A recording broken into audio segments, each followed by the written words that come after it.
Hello friends, आज मैं आपको तबले की बेसिक जानकारी के बारे में बताऊंगा। तो आइए हम सब मिल करके इस जानकारी को प्राप्त करते हैं और देखते हैं इसमें तबले में जो बेसिक चीज़ होती है, जैसे शुरुआती कहाँ से शुरू किया जाता है, कैसे शुरू किया जाता है और इसमें क्या क्या चीज़ होती है तबले में। तो तबले के मुख्यतः 8 भाग होते हैं। इस तबले को जो छोटा वाला होता है इसे तबला कहा जाता है, जो बड़ा वाला होता है इसे डग्गा कहा जाता है। तबले में 8 भाग होते हैं। ये तबले का ये स्याही है, ये मैदान, ये चाटी, ये गजरा, ये बद्धी और जो लकड़ी है ये तबला कहा जाता है। ये गट्टा और नीचे एक गुड़री होती है। ये 8 भाग होते हैं। सेम इसमें भी यही होता है, 8 भाग इसमें भी होते हैं। तो तबले का रख रखाव कैसे होना चाहिए, कैसे बैठना चाहिए, ये सारी चीज़ हमको जानना पड़ता है और जानना भी चाहिए, क्योंकि प्रोग्राम में या कहीं भी बैठना होता है तो ज़्यादा देर तक बैठने के लिए एक आसन, पूर्ण आसन होना चाहिए जिस पर बैठने में कोई प्रॉब्लम ना हो और काफ़ी समय तक हम बैठा जा सके। तो बैठने के लिए जो अलथी पलथी मार करके कहा जाता है, अलथी पलथी मार करके बैठना चाहिए। जिस आसन में ज़्यादा देर तक आप बैठ सकें उस आसन में आप बैठ सकते हैं, लेकिन थोड़ा अच्छा लगे बैठने में, पूरा भराव महसूस हो। और हाथ का जो रख रखाव है वो आप एकदम गोलाई की तरह, ये यहाँ से ये और ये घूम करके फिर यहाँ से ये करके ऐसे होना चाहिए। ये बहुत लोग ऐसे करके बजाते हैं, ये अच्छा नहीं लगता है। थोड़ा ये शोल्डर जो है उठता है तो अच्छा नहीं लगता देखने में। तो पूरा भराव होना चाहिए शरीर का। तो ये चीज़ है, रख रखाव की चीज़ें हैं। और इसमें जब हम शुरू करते हैं तबला सीखने के लिए या सिखाने के लिए, तब इसमें बात छोटी सी आती है कि हम 3 ताल से ही क्यों शुरू करते हैं और 3 ताल से ही क्यों लोग सीखते हैं और क्यों सिखाते हैं। इसका एक रीज़न ये है कि 3 ताल में 16 मात्रा होता है और एक जैसी सारी बोलें होती हैं। धा धिन धिन धा धिन धिन धा तिन तिन ता धिन धिन धा, एक जैसी बोलें होती हैं और 4-4 मात्रे की एक एक विभाग होते हैं, इसलिए आसानी होती है। और तिरकिट तूना कत्ता इसमें बीच में लगा नहीं होता है, इसलिए ये बोल बजाने में थोड़ा ज़्यादा आसानी होती है। ये शुरुआत में अच्छा 3 ताल को पहले आदि ताल कहा गया है। 3 ताल सबसे बड़ा ताल है और इसे सबसे बड़ा ताल माना जाता है तबले का। तो हम लोग शुरू करते हैं सबसे बड़ी चीज़ों को लेकर के, क्योंकि 3 ताल में अधिकतम गीत 3 ताल में ही होते हैं। सोलो वादन मुख्यतः 3 ताल में ज़्यादा तबले पर किया जाता है, और तालों में भी किया जाता है लेकिन तबले में भी मुख्यतः ज़्यादा किया जाता है। तो 3 ताल आदि ताल कहा जाता है। ये तबला वादक के लिए एक खुला आसमान है। बहुत सारी चीज़ें होती हैं, तिरकिट तूना कत्ता, ये बहुत सारी छोटी छोटी चीज़ें होती हैं। इसमें जैसे आसमान में छोटी छोटी चिड़ियाँ उड़ा करती हैं, सारी चीज़ें फिर घूमते हैं पूरे आसमान में। ऐसे छोटी छोटी चीज़ें तूना तिरकिट कत्ता सारी चीज़ें जो होती हैं, ऐसे इसी के अंदर छोटी छोटी निकल करके ऐसे बिखरती हैं और सुंदरता बढ़ती है उससे। तो 3 ताल में 16 मात्रा होता है, 3 ताली होती है और 1 खाली होती है। ताली को हम कैसे दर्शाते हैं और खाली को हम कैसे दर्शाते हैं ये आपको बता रहा हूँ। आप पहले नोट कर लीजिए। धा धिन धिन धा धिन धिन धा तिन तिन ता धिन धिन धा, ये 16 मात्रा हुआ। अच्छा, तबले के घराने 6 घराने हैं, जिसमें 5 घरानों में धा धिन धिन धा इस तरह से बोल बजती है, और एक घराना में ना धी धीना ना धी धीना ना ती तीना ना धी धीना बजता है। 6 घराने में है लखनऊ घराना, दिल्ली घराना, अजराना घराना, फर्रुखाबाद घराना, पंजाब घराना और बनारस घराना। तो बनारस घराने को छोड़ करके और सब घरानों में धा धिन धिंधा बजाया जाता है, और बनारस घराने में हम नाधी धीना नाधी धीना नाती तीना नाधी धीना का प्रयोग करते हैं। बनारस घराने में पखावज को लेकर के मुख्यतः खुली बोल बजाया जाता है, और अन्य घरानों में सब चीज़ों को लेकर के समावेश करके एक में बजाया जाता है। मतलब ये थाप की बोल बजती है। तो आगे चल के मैं बताऊंगा बनारस घराने में कैसी क्या बोल बजाई जाती है, और अन्य घरानों में कैसे क्या चीज़ बजाई जाती है। अजराना घराने में, फर्रुखाबाद अजराना घराने में आंडीले की चीज़ें बजाई जाती है ज़्यादा। तो 3 ताली हम कैसे लगाते हैं, खाली को हम कैसे दर्शाते हैं। बहुत लोग हैं अपने अपने तरह से सब लोग बताते हैं, लेकिन ये है कि जो पूर्णतः सही है, क्या उसका टेक्निक है, क्या सही है, वो चीज़ अलग होती है और बताने की चीज़ अलग होती है। लोग गिन सकते हैं आप, एक उंगली में 4 जो बना हुआ है, 1 2 3 4, आप इसमें गिन सकते हैं। धा धिन धिन धा धिन धिन धा तिन तिन ता धिन धिन धा, ये भी 16 मात्रा हुआ, लेकिन ये सही नहीं हुआ। गिनने में आप गिन सकते हैं, बता सकते हैं किसी को, लेकिन तो यहाँ पर ताली और खाली की बात आएगी, वहाँ पर सही नहीं माना जाएगा। ताली खाली का मतलब होगा ताली आप दीजिए और खाली को दिखाइए आप। तो ताली में आप बताएंगे, जानेंगे। तो ताली ये इस तरह से होगी, पहली एक ताली, दो ताली, फिर तीसरे पे खाली, फिर चौथे पे फिर ताली। तो ताली को ऐसे मारेंगे, धा धिन धिन धा, धा धिन धिन धा। फिर खाली दर्शाएंगे, फिर धा तिन तिन ता, ता धिन धिन धा। ये इस तरह से ताली का हम प्रयोग करते हैं। इसी के आधार पर जैसे ये शुरू किए ताली, इसलिए में हम शुरू किए, ठाल जिसे कहते हैं, तो अस्थाई। उसके बाद में इसी पर हम दुगुन करते हैं, एक में 2 मात्रे को बजाते हैं, फिर एक में 3 मात्रे को बजाते हैं, 4 मात्रे को बजाते हैं। ऐसे हम दुगुन करते हैं, तिगुन करते हैं, चौगुन करते हैं, बहुत सारी चीज़ें लयकारी करते हैं। लेकिन मेन ये होता है कि फिर सारी लयकारी करने के बाद में फिर हम अपने ताली पर आते हैं, एक पे जो आप बेसिक बजा रहे हैं, जिसे जो अस्थाई बजा रहे हैं आप, तो ठाल जिसे कहते हैं, उसमें आप आते हैं, फिर वही लय।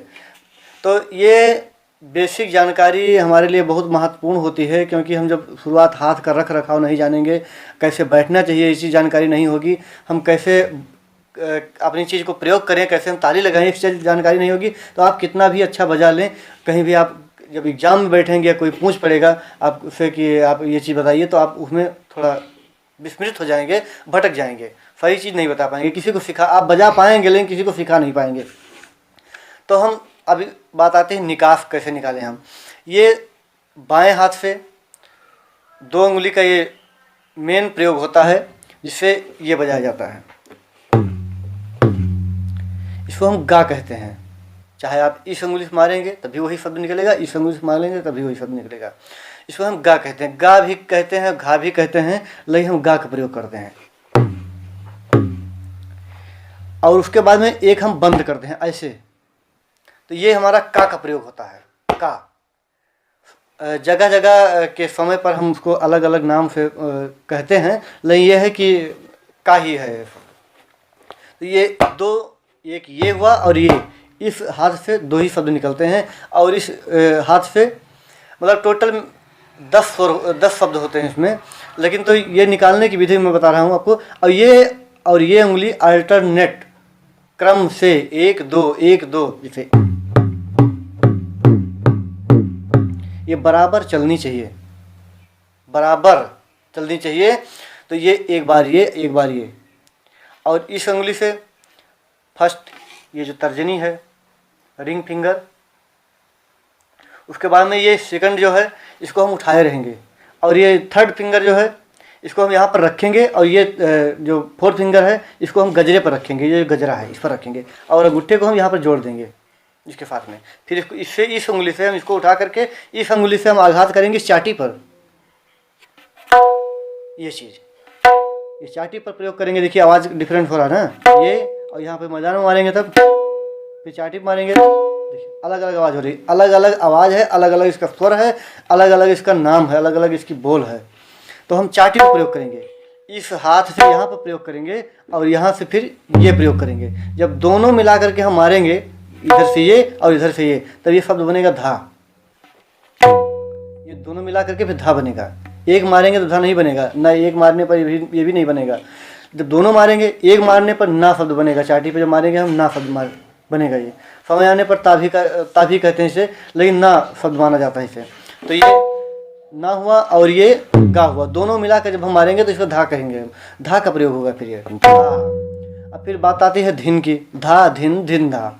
धिन की बात आती है तो हम धिन को इस चाटी पे ये शब्द न मार करके हम मैदान में मारेंगे। इसे चाटी से जुड़ा हुआ होना चाहिए और ये स्याही से जुड़ा होना चाहिए, तो हम इसको मैदान में प्रयोग करेंगे। यहाँ न मार करके यहाँ मारेंगे हम, तो यहाँ जब मारेंगे तो फिर इसको ही मारेंगे, तो धा और ये धिन, धा धिन, धा धिन। देखिए बोल में परिवर्तन हो रहा, स्वर में भी परिवर्तन हो रहा। तो जब हम यहाँ मारेंगे तो ये धिन शब्द निकलेगा। तो ऐसे ये सारी चीज़ें, ये धा धिन धिन धा, धा धिन धिन धा, धा तिन तिन ता, ता धिन धिन धा।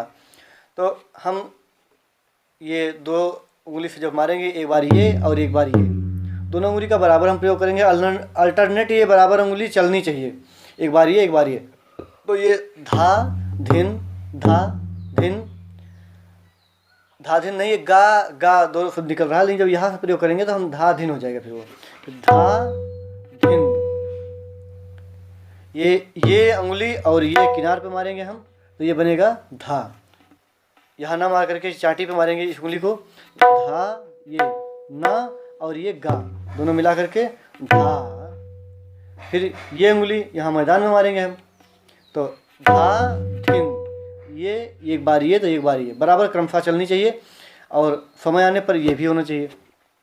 तो धा धिन, धा धिन, धा धिन, और यहाँ धा यहाँ धिन, धा धिन धिन धा, धा धिन धिन धा, धा। अब फिर बात आती है तिन की, तो तिन कैसे बजाया जाएगा। फिर ये उंगली तो हम वही मारेंगे जहाँ पर धिन के लिए मार रहे थे, धिन और तिन ये होगा। फिर यहाँ ये ना मार करके फिर ये ऐसे कर देंगे हम, इसको का प्रयोग करेंगे, तो धा तिन तिन ता, फिर ता, ये ना को हम फिर ता पढ़ेंगे, फिर यहाँ अकेले मारेंगे, फिर ता ता धिन धिन धा, धा धिन धिन धा, धा धिन धिन धा, धा तिन तिन ता ता धिन धिन धा। अब ये 16 मात्रे की 3 ताल की ठेका हुआ, 16 मात्रा की बोल हुई। निकालने की विधि मैंने आपको बताया कि ये इधर से ये मारेंगे और इधर से ये मारेंगे, दोनों का अल्टरनेट प्रयोग होगा, ये दोनों उंगली का, और ये दोनों साथ में मिलाएंगे फिर धा बनेगा, फिर इसी को आगे बढ़ाएंगे फिर धिन बनेगा, और फिर ता का प्रयोग बताया आपको। तो ये सारी चीज़ें बेसिक जानकारी हुई आपकी। तो हम इसको अभ्यास करेंगे और प्रयास करेंगे, तो ये कोई असंभव नहीं, मुश्किल नहीं है, कुछ भी अगर ठान लीजिए, अगर मन लगा करके एकाग्र करके इस जगह पर, तो हम अगर इसका प्रयोग करेंगे और रियाज करेंगे, प्रैक्टिस करेंगे, मेहनत करेंगे, तो कोई चीज़ असंभव नहीं होती है। जो बहुत बड़े कलाकार हैं वो भी कभी बेसिक शिक्षा लिए होंगे, तो आप इसे प्रयोग करेंगे और सीखेंगे, तो इसके आगे फिर हम अगले जब वीडियो एपिसोड शूट करेंगे तो हम इसके आगे की चर्चा करेंगे, हम इसके आगे की बोल बताएंगे आपको। तो तब तक के लिए आज यहीं तक।